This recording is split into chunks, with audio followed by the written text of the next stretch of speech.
Hello!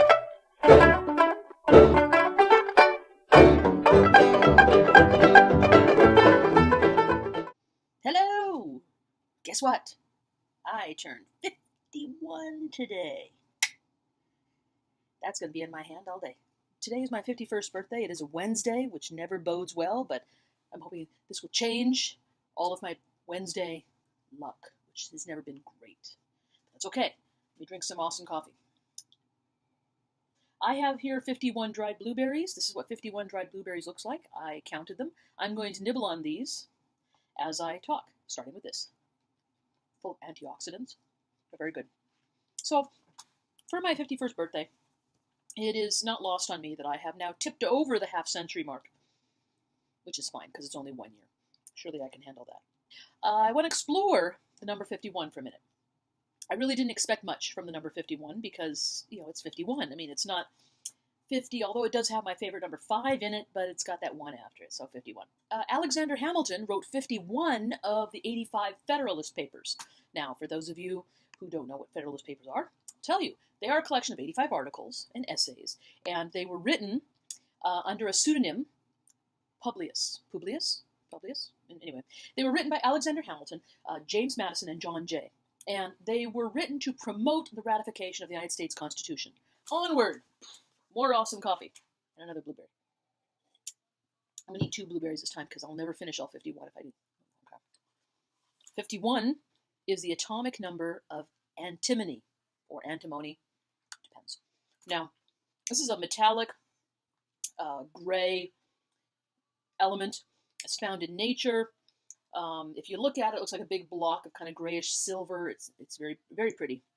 And it's known primarily by its Arabic name, kohl, which was used as medicine and cosmetics. So that's pretty cool. 51 is the code for international direct dial calls to Peru. We have many friends from Peru. I find that resonant. So 51 is the code for international direct calls to Peru. We have friends we can actually call in Peru using the number 51 today. Most famous 51 of all is Area 51. Area 51 is part of the Edwards Air Force Base within the Nevada Test and Training Range in the state of Nevada. What grabbed the popular imagination were all the conspiracy theories saying that Area 51 is where the United States government is holding and experimenting on and researching unidentified flying object people, creatures, entities, who have periodically landed, evidently in Nevada, and they're taken underground or in a bunker or somewhere hidden, and the United States government isn't telling us. So, Area 51. Was that what was in Close Encounters of the Third Kind? Was that in Nevada? I'm going to have to think about this. Of course, it's no secret that I love John Green, and that I've got his latest book, Turtles All the Way Down. And the 51st word on the 51st page of Turtles All the Way Down is the word last. I think that's a word we could dig into. I was afraid we'd end up on like a preposition or something, like of. How do you talk about of? But I can talk about last, because last is one of those words that can be negative and positive. So, negative is you came in last. You're last at something, right? There is that sense that last equals bad, which we can take apart all day long. If I may, I think we have a lot of problems right now at the end of 2017 based on this belief that you must come in first. You must be a winner. You must be successful. You must be rich. You must be part of the elite power-owning class. So, in a lot of Western societies, certainly in the United States, being last is a bad thing, right? People don't want to be last at anything. Personally, I'm very comfortable being last. Because when I'm last at something, I've been able to observe how everyone else has done something. And that knowledge informs my personal performance and choice. Being the first one up for something, I force myself to do that. Because I think it's good for me to experience that. But in my heart of hearts, I'm very comfortable being the last one. Also, being last works for short-term memory. because you remember the last thing you saw or did better than the first thing. It's the peril of being a teacher, because when you have a whole line of students who are going to be presenting something and you're watching all 20 or 30 of them or 40 of them or whatever you're doing, the first one, you're going to have to take some notes or some video or something, because by the time you hit that last person, you're going to be remembering the last people far better and with more detail than the first. Unfortunately, I can't watch 20 people present something all simultaneously. So, last, I don't think is a bad thing. I think there is a lot of merit to embracing last. But there's the other interpretation of last, and that means to endure, to survive. You lasted. You made it through. You persevered. That's a great thing, and it's something that we really need to embrace. This is somebody who has endured something a long time. They have lasted.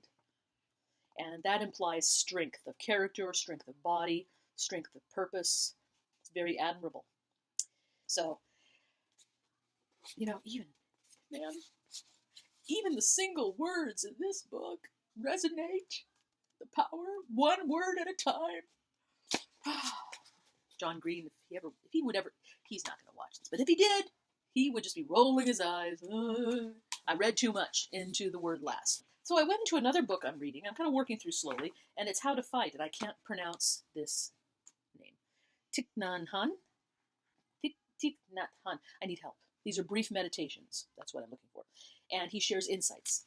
So I would like to read one excerpt from this. This is How to Fight. It was published by Parallax Press in Berkeley, California, my home stomping grounds, in 2017. So this is a very Buddhist foundation to this, which resonates with me also. Interestingly enough, page 50 and 51 are entitled The 5-Year-Old Child. Now, if you recall, anybody who cares, one of my big things for this YouTube thing I do, and in life, is that I refuse to let the chronological age, the physical age of me affect the fact of what is inside me, in my soul and in my brain and in my heart. I'm only 51 if I act it. Otherwise, 51 is just kind of like what's happening, kind of just in the box that carries me in it. In this case, my body is just this big box. I'm inside it. So it doesn't really matter what happens to the box, because that's not essentially me. It's just the box I have.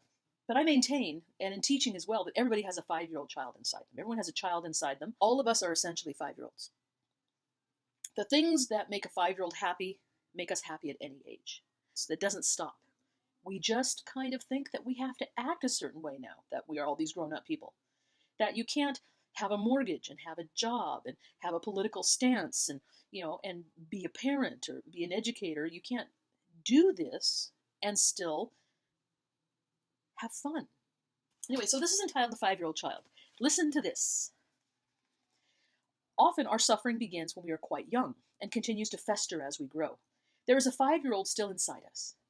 This child may have suffered a lot. A 5-year-old is fragile and easily wounded. Without mindfulness, parents may transmit all their pain, anger, and suffering to their children.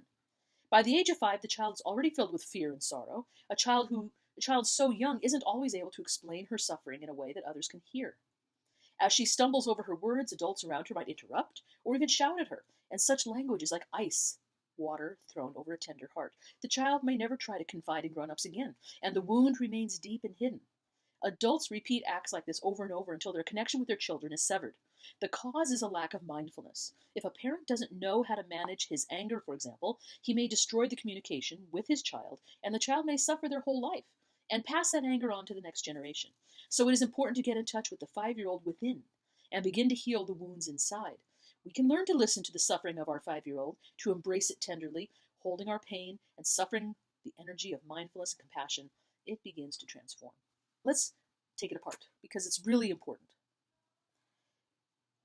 There's a 5-year-old inside each of us, and the wounds and the hurt that we experienced as 5-year-olds, and maybe a lot of you were lucky enough not to have a lot of those, but I guarantee that a lot of what happened when you were 5 resonates positively and negatively, and maybe even it's just there.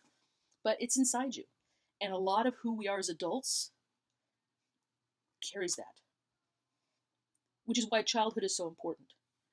which is why teachers and mentors and the adults in a child's life are so important. We don't have to be perfect, but we do have to be responsible.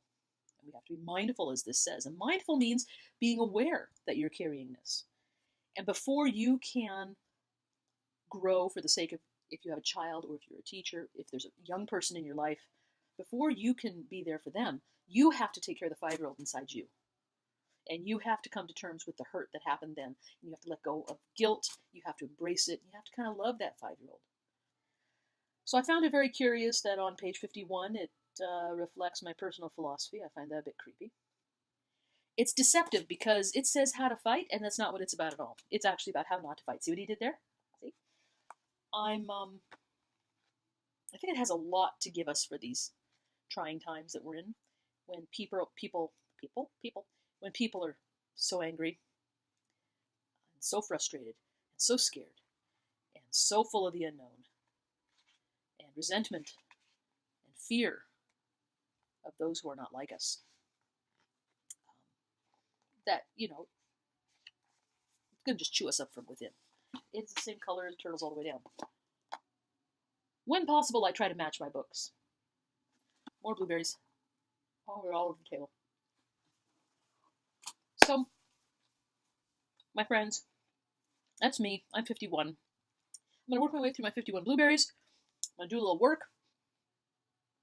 In the meantime, take care of yourselves. Take care of that 5-year-old inside you. Try talking to that 5-year-old inside you. See what's going on and see how much of the stuff you're still carrying with you. And when you're done doing that hard work, go play with Legos. Grab some Play-Doh. Make some slime.